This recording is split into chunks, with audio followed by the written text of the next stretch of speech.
Hey guys, well, it's time for another quick Q&A, and stupid me, I'm in my greenhouse and the light is shining in so bright I can't even read my phone.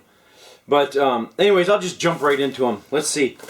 In easy to understand terminology, what is the difference between compost and fertilizer? I remember one of your last videos saying that you don't fertilize, but maybe you do because you put compost on your plants. Okay. Yeah, that's kind of a touchy situation with a lot of people.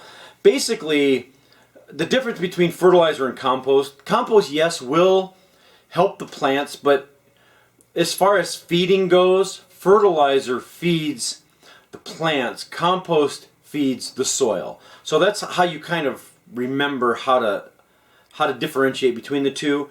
Fertilizer is an immediate benefit to the plant. So you're putting like nitrogen, phosphorus, potassium on and whatnot, and your plants are should get immediate benefit from those. Compost, on the other hand, will help enrich the soil and encourage microbial growth and worms and things like that. So that's basically the difference between the two. In some of your videos, you always talk about my phone. I hate it when it goes to sleep like that. I wasn't even doing anything. In some of your videos, you talk about how you're sitting in front of a window. I notice sometimes that the window is bright white and other times you can see out. Is that on purpose? Yes and no. The deal with that is that all cameras have an iris, which is an opening. It's an aperture. And it's kind of like your eye. So if you were to focus, like if I was sitting in front of a window right now and the window was bright, if the camera were to focus on the bright white, the aperture is going to close down smaller, just like your eye does when you go out in the sunshine. It closes down so there's less light. And so it's going to focus on the window and make that into focus, but because it's so small, there's less light coming in because it doesn't need it. And so the person that is darker, which would be me, is going to be silhouetted and dark. Does that make any sense? I shot a quick video on, I shot a quick clip on one of my last videos, and I'll show you what happens when I focus on me and then I focus on the window. I go back to me or whatever, but let me just show you that clip. Okay, so right here it's focused on the window, and so the aperture is closed way down because of all the light. Now when I put my hand up, the aperture opens way up because it's darker, and then the window is blown out because of all the light. I step back, the aperture closes down, and then the window comes into focus. So that's how it works. So that's basically how it works. So if you want the window to be in focus and you to be darker, you can set your focus. A lot of cameras will let you set your focus on a specific. It's called spot focus, and so you can focus it directly on that. But then the person in front is going to be dark. But you can kind of play with that. And more sophisticated cameras, more expensive ones, will let you completely alter that. And some of them are just auto, and it just takes a general metering of the light that's available, and you just get what you get. So most cameras you can change that metering, so play with that a little bit and you can kind of focus it. But yeah, most of the time when it's really blown out, I just focus on me, and so I don't care. In fact, I'd rather have it blown out so it looks like there's just a white sheet behind me, and that way people aren't distracted by stuff that's out the window. Let's see. I love your videos, but it's quite silly to say nobody is an expert at anything. I think that was one of my last Q&As where I said, yeah, I did say nobody was an expert at anything. Okay,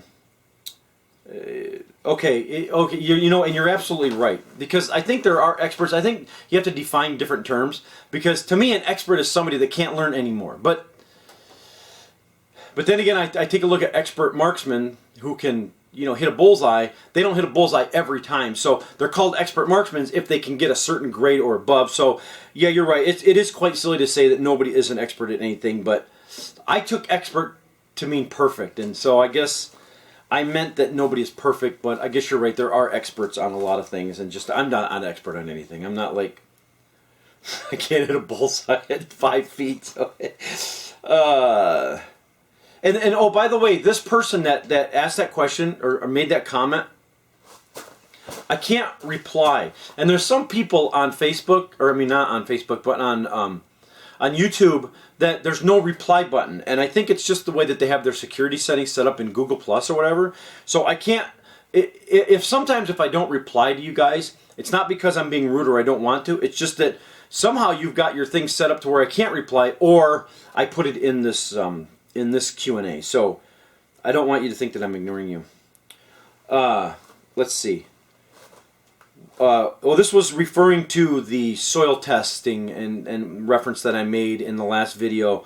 I wonder if it is not worth to do the soil test once 2 or 3 years to see if you have either not enough or too many nutrients or minerals in the soil.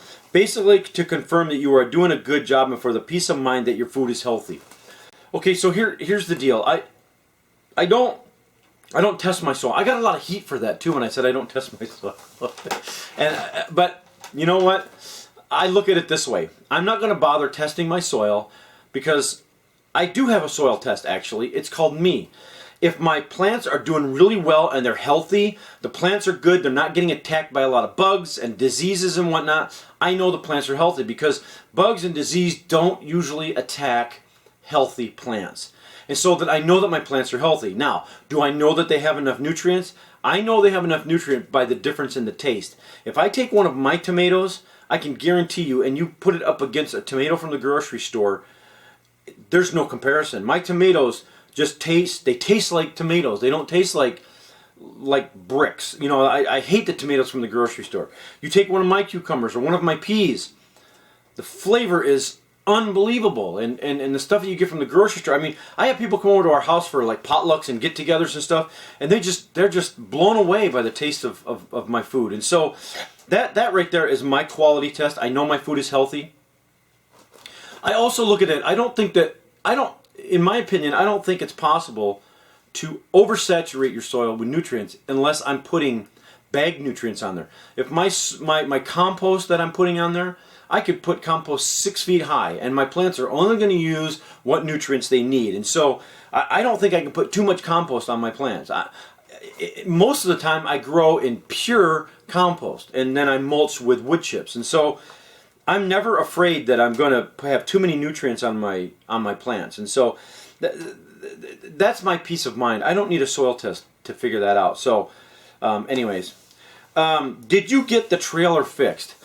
Yes, I did, but I ended up kind of ditching all the other ideas because some people were saying, you know, you take the fiber mesh, your fiberglass, and you do this and whatnot. You try glues.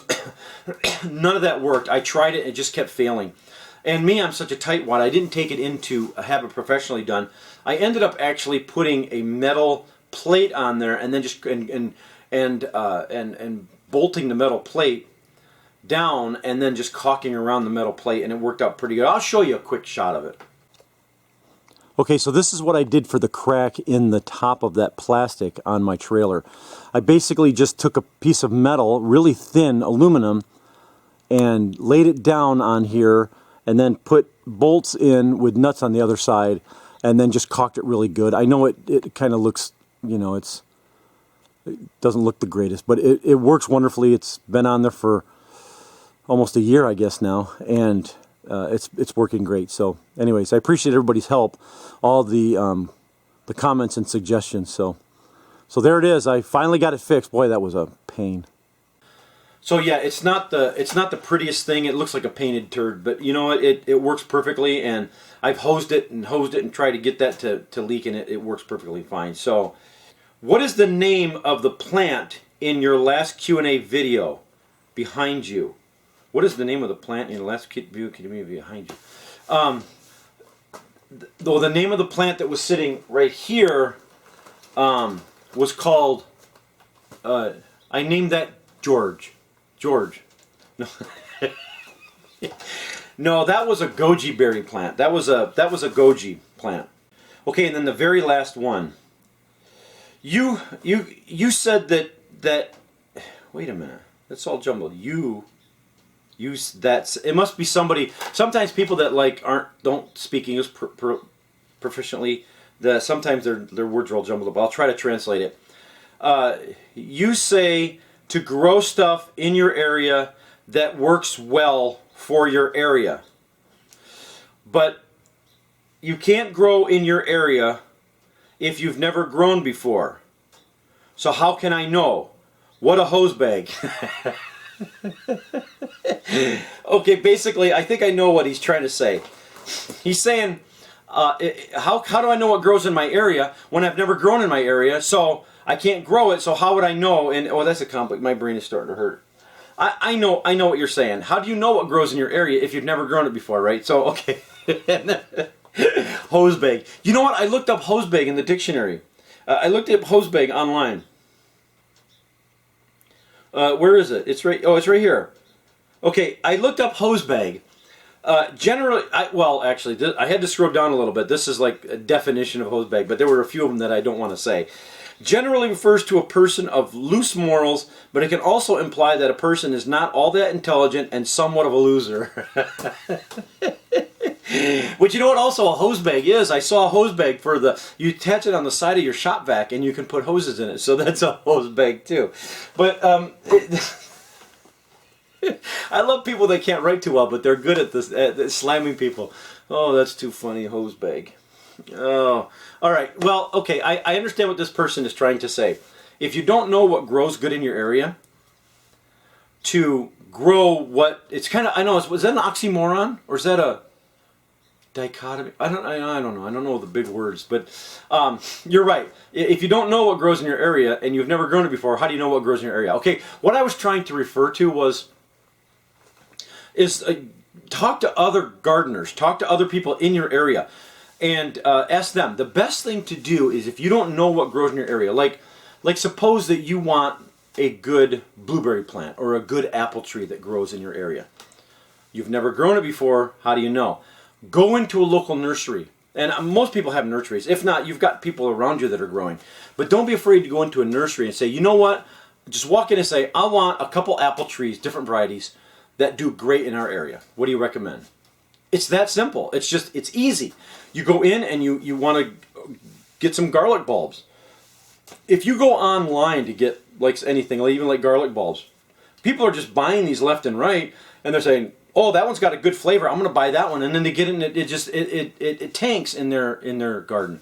And they wonder why. It's not that something that you're doing wrong. Go into a local nursery and say, hey, you guys have garlic bulbs. I will guarantee you that they have garlic bulbs that are good for your area. They're not going to, if you live in Florida or California and you go in and get garlic bulbs at a local nursery, they're not going to sell you garlic that does good in Maine. I mean, if they do, they've got some wires up here that are touching that shouldn't be, you know what I'm saying? Because it's just, so that's what you do. Just walk into a nursery and say, I want to grow garlic. Help me out.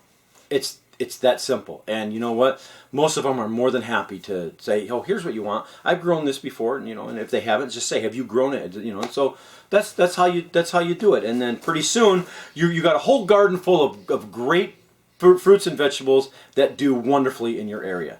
If you're a new gardener, I suggest that you stay offline. Don't be buying stuff online, because they're just trying to sell you something. And they sell to everybody all over the world, or mostly, if not all over the United States.